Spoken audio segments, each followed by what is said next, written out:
বেশ কিছুদিন ধরেই সংকটে দেশের নারী ফুটবল। সাফজয়ী দামাল মেয়েদের সাথে বনিবনা হচ্ছে না কোচ পিটার বাটলারের। সাবিনা সহ ১৭ নারী ফুটবলার কোচের বিরুদ্ধে বিদ্রোহ ঘোষণা করলেও এখনও মেলেনি সমাধান। আনুষ্ঠানিকভাবে বাফুফে থেকে কোনো ঘোষণা না আসায় এখনও অনিশ্চয়তায় নারী ফুটবলাররা। সাবেক ফুটবলাররা মনে করেন মেয়েদের সমস্যার সমাধান না হলে ক্ষতিগ্রস্ত হবে দেশের ফুটবল। ফুটবল নষ্ট করে দিয়েছে আর এটা জায়গা আনতে ভেরি টাফ। এটা খুবই লজ্জার ব্যাপার।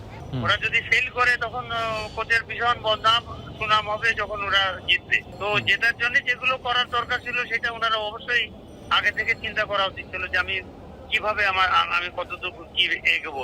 দেশের ফুটবলে টানা দুইবার সাফের সাফল্য এনে দিয়েছে বাঘিনীরা। মেয়েদেরকে প্রাপ্য সম্মান না দিলে মাঠের ফুটবলে পড়বে প্রভাব, পারফরমেন্সও হবে সাদামাটা। যারা দেশের জন্য সম্মান বয়ে এনেছে এদেরকে প্রায়োরিটি দেওয়া উচিত। এরা কমফোর্ট জোনে না থাকলে তো ভালো পারফরমেন্স হবে না।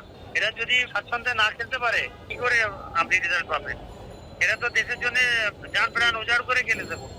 নারী ফুটবলের অচলাবস্থা দ্রুত নিষ্পত্তির আশা করছেন এমিলি। বলছেন বাফুফের উচিত ফুটবলার ও কোচের দাবিগুলোকে বিচার বিশ্লেষণ করে দ্রুত সংকট নিরসন করতে হবে।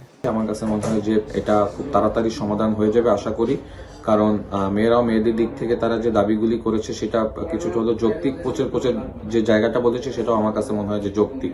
এই টালমাটাল অবস্থা থেকে বেরিয়ে আসার জন্য আমার কাছে মনে হচ্ছে যে বিএফএফ ম্যানেজমেন্ট আসলে অ্যাজ সুন অ্যাজ পসিবল আসলে তাদের একটা ডিসিশনে যাওয়া উচিত। 18 বিদ্রোহী ফুটবলারের চুক্তির ব্যাপারটি এখনও অনিশ্চিত, অথচ ফেব্রুয়ারির শেষ সপ্তাহে আরব আমিরাতের বিপক্ষে ম্যাচ। সঙ্গত কারণেই নারী ফুটবলের ভবিষ্যৎ নিয়ে শঙ্কিত ফুটবল প্রেমীরা। মেয়েদেরা যেভাবে আসলে ফুটবল খেলছে, যে আশা দেখিয়েছে, সেটা আমার কাছে মনে হয় যে আগামী যে দুই ম্যাচগুলি রয়েছে সেখানে আসলে তাদের ফোকাস থাকা উচিত এবং খুব দ্রুতই আসলে তাদেরও আসলে একটা সিদ্ধান্তে আসা উচিত। মেয়েদের আসলে যে চুক্তির যে ব্যাপারটা সেটাও তো আসলে ক্লিয়ার না, আসলে কারা চুক্তিতে আছে, ওই 18 জন প্লেয়ার চুক্তিতে আছে কিনা সেটাও আমি মনে করি যে বিএফএফ এর ইনশিওর করা উচিত। দেশকে পরপর দুবার শিরোপা এনে দেওয়া এই মেয়েদের দিকে তাকিয়ে পুরো বাংলাদেশ।